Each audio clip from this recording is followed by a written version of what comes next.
Hi guys, this is Shomojit Bonik and welcome to another new video from this channel Biomed Kid with Bonik. So guys, आज की इस video में हम लोग discuss करने वाले हैं कि all India quota counselling and state counselling कैसे किया जा सकता है. And I am really sorry to all of you guys, क्योंकि मेरे वजह से आपने 15 to 20 डेज तक कोई वीडियो नहीं देख पाए मेरे चैनल पे, and just because of some few reasons for my some exams and puja vacation. ठीक है, लेकिन आज से हम लोग कंटिन्यूअसली डिस्कस करेंगे कि ऑल इंडिया कोटा का कट ऑफ क्या जाना चाहिए, ऑल इंडिया कोटा काउंसलिंग कैसे होना चाहिए, चॉइस फिलिंग कैसे होना चाहिए, एंड हमारे जो काउंसलिंग सर्विस में डिफरेंट स्टूडेंट्स ज्वाइन किए हैं उन लोगों को भी मैं बताना चाहता हूँ. Don't worry guys, I will really call all of you and we will make a Google Meet to solve your query. एंड अगर आप हमारे काउंसलिंग सर्विस में ज्वाइन करना चाहते हो तो नीचे दिए गए इस नंबर पे आप हमें कांटेक्ट कर सकते हो.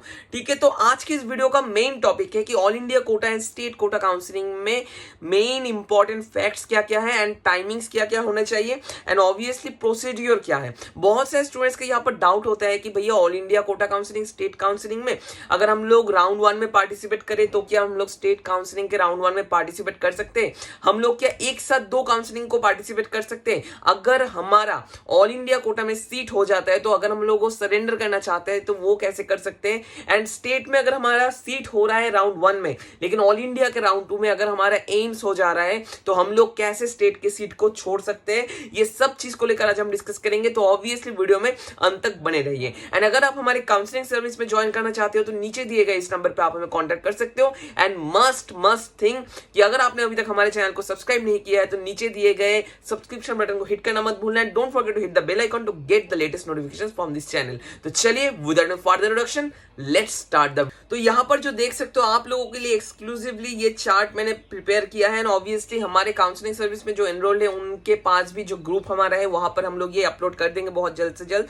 एंड ये एक सिंप्लीफाइड चार्ट है जहां पर मैं आपको एक्सप्लेन करूंगा कि all India counselling and state counselling कैसे होता है. तो चलिए लेट्स स्टार्ट. तो पहले आप लोग देख सकते हो यहाँ पर हाईलाइटर को मैं मार्क कर लेता हूं कि registration and fees payment all India में लिटरली और जनरली रजिस्ट्रेशन जो होता है वो रजिस्ट्रेशन का फीस जो होता है वो 10K के आसपास होता है. एंड यहाँ पर बहुत सारे स्टूडेंट्स का क्वेश्चन होता है भैया 10K रुपीज हम लोग अगर यहाँ पर पे कर रहे हैं तो रिफंड कब होगा? रुको बताता हूँ, थोड़ा सा टाइम दो and I will explain all of this things. ठीक है, इसके बाद रजिस्टर एंड फीस पेमेंट के बाद आता है choice filling and choice locking. अगर आप लोग चॉइस लॉक नहीं करना चाहते हो तो ऑब्वियसली वो ऑटो लॉक हो जाता है, लेकिन आपको चॉइस फिलिंग से जाकर वो सेव करना पड़ता है. ठीक है, एंड बाद में चॉइस फिलिंग से रिलेटेड और कुछ इलेबोरेटेड वीडियो हम लोग यहाँ पर निकालेंगे, तो ऑब्वियसली स्टे ट्यून्ड. अब आते हैं choice filling and choice locking के बाद क्या होता है. दो प्रोबेबिलिटी यहाँ पर ओपन होते हैं. One is the allotment. यहाँ पर एक अलॉटमेंट भी हो सकता है. एंड सेकंड क्या होता है, सेकंड चीज होता है जो यहाँ पर अलॉटमेंट नहीं भी हो सकता है. हम लोग पहले डिस्कस करेंगे अगर अलॉटमेंट होता है तो क्या होता है.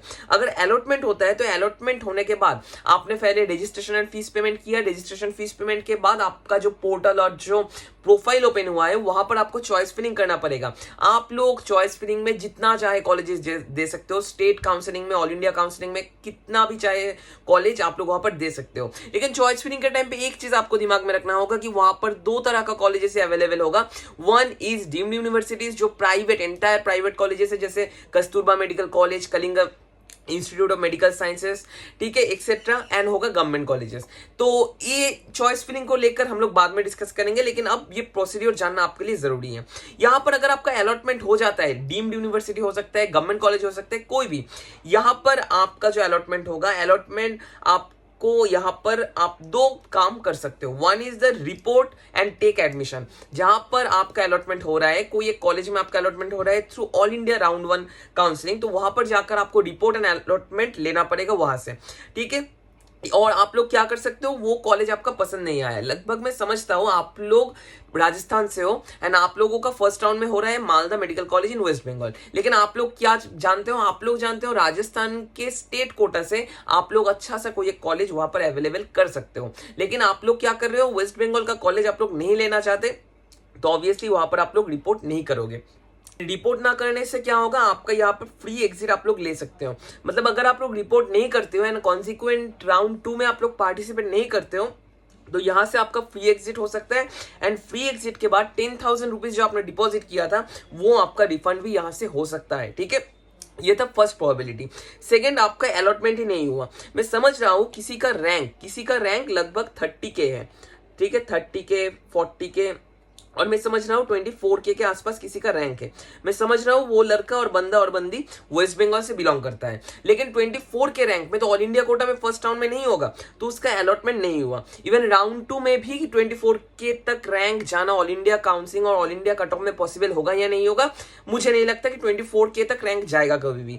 तो ऑब्वियसली फर्स्ट राउंड में उनका थोड़ा ख्वाहिश था, उनका मम्मी पापा का ख्वाहिश था कि ऑल इंडिया काउंसिलिंग में पार्टिसिपेट करे, तो उन्होंने कर लिया। करने के बाद अगर उनका नॉट अलॉटमेंट आता है और अलॉटमेंट नहीं होता है, तो वो लोग क्या कर सकते हैं, आसानी से आउट हो सकते हैं राउंड 1 पे ही। मतलब अगर वो लोग राउंड 2 में पार्टिसिपेट नहीं करते, राउंड 1 से वहां से निकल जाते और राउंड 2 का चॉइस फिलिंग भी नहीं करते, तो ऑब्वियसली वहां पर आपका जो 10,000 रुपीज वो रिफंड हो जाएगा। ये एक इंपॉर्टेंट चीज है। एंड अगर अलॉटमेंट नहीं होता है तो आप लोग स्टेट कोटा के लिए पार्टिसिपेट आसानी से कर सकते हो। लेकिन यहां पर और एक इंपॉर्टेंट फैक्ट मैं बताना चाहता हूं, अगर आपने कॉलेज का अलॉटमेंट ले लिया फर्स्ट राउंड में, तो ऑब्वियसली आप लोग स्टेट कोटा में पार्टिसिपेट नहीं कर सकते हो। इंपॉर्टेंट फैक्ट था, आपको जानना जरूरी था। राउंड 1 अब आया क्या, जो लोग यहां पर रिपोर्ट नहीं किए थे फर्स्ट राउंड के कोई ऑल इंडिया कोटा कॉलेज में, तो वो लोग क्या कर सकते हैं, राउंड 2 का चॉइस फिलिंग भी कर सकते हैं। यहां पर फिर से रजिस्ट्रेशन एंड फीस पेमेंट किया नहीं लगेगा। राउंड 1 का जो रजिस्ट्रेशन फीस पेमेंट हुआ था उसके थ्रू ही ये हो सकता है। एंड चॉइस फिलिंग क्या होगा, राउंड 2 का सेपरेट करके आपको न्यू चॉइस फिलिंग करना पड़ेगा एंड चॉइस लॉकिंग भी करना पड़ेगा। राउंड 2 होने के बाद यहाँ पर 3 प्रोबेबिलिटीज जनरेट होते हैं। फर्स्ट कि आपका अलॉटमेंट हो गया, कोई एक कॉलेज में आपका अलॉटमेंट लेटर चला आया है, तो आप लोग वहां पर जाकर रिपोर्ट कर सकते हो।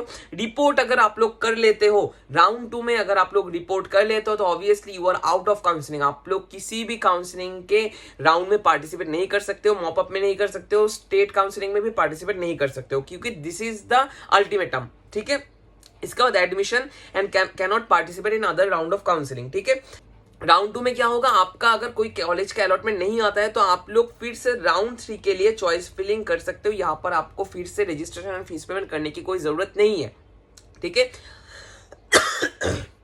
अब आते हैं क्या, अगर आप लोग राउंड 2 में कोई कॉलेज अलॉट हो जाता है आपका एंड आप लोग वहां पर जाकर रिपोर्ट भी नहीं करते हो, आप लोग क्या करते हो, आप लोग फर्स्ट राउंड 2 में कोई कॉलेज ले लिया लेकिन आपने वहां पर जाकर रिपोर्ट नहीं किया, तो आपका जो 10,000 रुपीज है वो यहां से फॉरफिट हो जाएगा।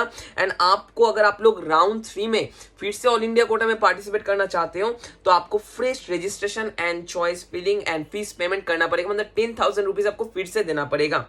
जो यहां पर आपने देखा था राउंड 1 में फ्री एग्जिट का एक ऑप्शन रहता है, लेकिन राउंड 2 में फ्री एग्जिट का ऑप्शन नहीं है। If you are taking part in round 2, तो ऑब्वियसली यहां पर अगर आपका कोई कॉलेज हो जाता है, अलॉटमेंट हो जाता है, अगर आप लोग रिपोर्टिंग नहीं लेते हो, तो राउंड 3 में पार्टिसिपेट करने के लिए आपको फिर से रजिस्ट्रेशन एंड फीस पेमेंट करना पड़ता है। एंड ये था हमारा टोटल ऑल इंडिया काउंसलिंग के बारे में इन डिटेल। अगर आपको कोई डाउट है तो नीचे कमेंट बॉक्स में वीडियो का टाइमिंग देकर वहां पर पूछ सकते हो कि यहाँ पर भैया आपने क्या कहा, I will reply to all of you guys. ठीक है, अब आते हैं 85% स्टेट कोटा और स्टेट काउंसलिंग के बारे में। स्टेट काउंसलिंग में जनरली क्या होता है, रजिस्ट्रेशन एंड फीस पेमेंट में लगभग एवरेज में 5,000 6,000 के आसपास ही खर्चा होता है। एंड वेस्ट बंगाल में जनरली WBMCC ये कंडक्ट करवाता है, डिफरेंट स्टेट्स में डिफरेंट अथॉरिटी से कंडक्ट करवाते हैं। ठीक है, आपने रजिस्ट्रेशन फीस पेमेंट कर दिया, सेम आपका प्रोफाइल ओपन होगा। प्रोफाइल होने के बाद आपको चॉइस फिलिंग करना पड़ेगा, चॉइस लॉकिंग करना पड़ेगा। Choice filling and choice locking के बाद 2 प्रोबेबिलिटीज जनरेट होंगे। वन इज अलॉटमेंट हो गया, अलॉटमेंट नहीं हुआ। तो फर्स्ट आते हैं अलॉटमेंट अगर हो जाता है। अगर आपका स्टेट में अलॉटमेंट हो जाता है राउंड 1 में, तो ऑब्वियसली टेक एडमिशन ले लो। ठीक है, यहां पर एडमिशन लेने के बाद आप लोग क्या कर सकते हो, आप लोग अपग्रेडेशन में दे सकते हो। ठीक है, अपग्रेड कर सकते हो। अपग्रेड का मतलब क्या है, यहां पर आप लोग जब कॉलेज में जाओगे, कॉलेज में जाकर वहां पर अथॉरिटी आपको पूछेंगे कि राउंड 1 में आपका जो कॉलेज अलॉट हुआ है, जैसे सपोज मेरा फर्स्ट राउंड में डायमंड हार्बर हुआ है, तो फर्स्ट राउंड में डायमंड हार्बर में मैंने एडमिशन लेने के बाद वहां पर जाकर अगर कोई पूछता है कि if you are interested in upgradation, मतलब वहां पर अथॉरिटीज जब पूछते हैं तुम क्या अपग्रेडेशन करना चाहते हो, तो ऑब्वियसली वहां पर मैं यस डालूंगा एंड मैं अपग्रेड करूंगा। एंड ऑब्वियसली वहां पर मैं अपग्रेड करना चाहता हूं। एंड जब मैं अपग्रेड करूंगा तो वहां पर क्या होगा, यहां पर राउंड 2 में आपका फ्रेश चॉइस फिलिंग आप लोग कर सकते हो। ठीक है, फ्रेश चॉइस फिलिंग कर सकते हो।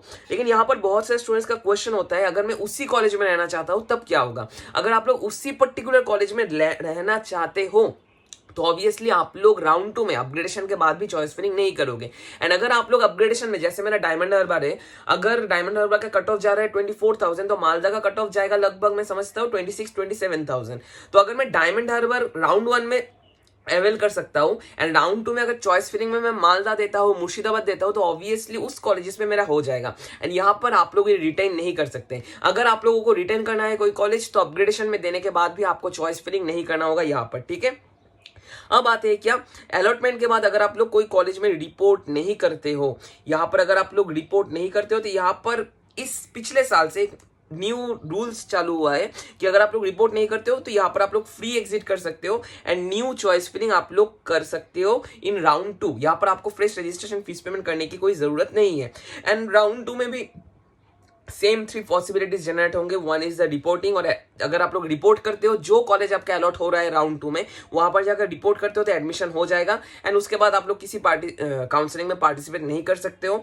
अगर चॉइस फिलिंग राउंड 2 में आपका अलॉटमेंट नहीं होता है, आप लोग राउंड 3 के लिए और मॉपअप राउंड के लिए जा सकते हो। लेकिन अगर कोट अनकोट बार बार कह रहा हूं, अगर all India Kota, state quota में आप लोगों का राउंड 1 में, राउंड 2 में कोई कॉलेज एडमिशन हो जाता है, तो आप लोग मॉपअप में नहीं जा सकते, क्योंकि पिछले साल से न्यू रूल्स एंड रेगुलेशंस के हिसाब से आप लोग मॉपअप में वही लोग जा सकते हैं जिनका कोई कॉलेज अलॉटमेंट नहीं हुआ है, ठीक है। अब आते हैं चॉइस फिलिंग ऑफ राउंड 2 में।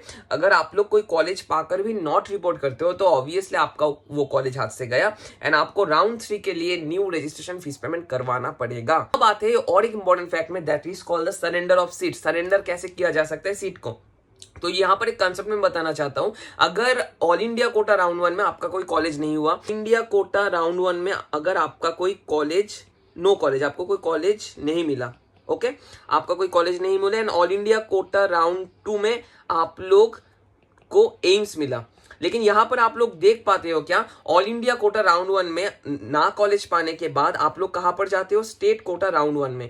एंड स्टेट कोटा राउंड 1 में आपको गवर्नमेंट कॉलेज कोई एक मिल सकता है। जैसे मैं समझ रहा हूं Malda medical college and hospital आपको मिला all India state quota round 1 में, एंड आपको जब आप लोग ऑल इंडिया कोटा राउंड 2 में गए तो वहां पर आपको एम्स मिल गया, जैसे एम्स कल्याणी यहाँ पर मिल गया। तो यहाँ पर स्टूडेंट्स लोगों के लिए इन्होंने एक अच्छा सा, बहुत आसान सा मौका दिया है इन लोगों को कि यहाँ पर आप लोग ये जो राउंड 1 का सीट है इसको सरेंडर कर सकते हो, एक वैलिड पीरियड के अंदर सरेंडर कर सकते हो।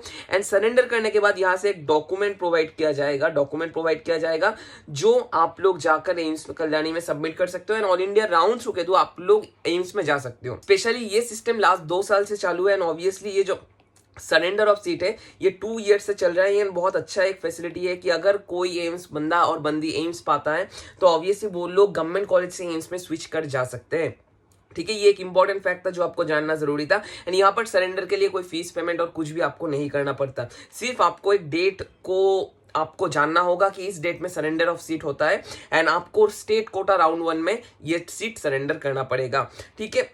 एंड ये लगभग ज्यादातर चीज मैंने आपको बता दिया।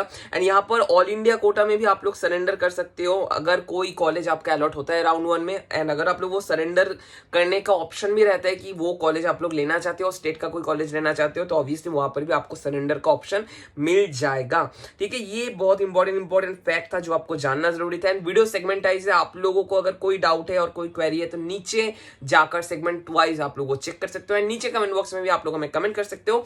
एंड ऑब्वियसली नीचे मेरा इंस्टा आईडी है, फेसबुक आईडी है, सब कुछ का लिंक दिया हुआ है, आप लोग वहां पर जाकर हमें डीएम भी कर सकते हो फॉर इंटायर काउंसलिंग क्वेरी। एंड अगर आप लोग हमारे काउंसलिंग सर्विस में ज्वाइन करना चाहते हो तो नीचे दिए गए इस नंबर पे आप हमें कांटेक्ट कर सकते हो। हम लोग जल्द से जल्द सभी के साथ कांटेक्ट करने की कोशिश करेंगे ताकि हम लोग चीपेस्ट कॉस्ट में हमारा ये काउंसलिंग सर्विस प्रोवाइड कर सके to all of you guys. आज सिर्फ इतना ही, नेक्स्ट कुछ इंटरेस्टिंग वीडियोस को लेकर, तब तक के लिए stay tuned with biomed kid बोनिक। Thank you guys for watching the entire video.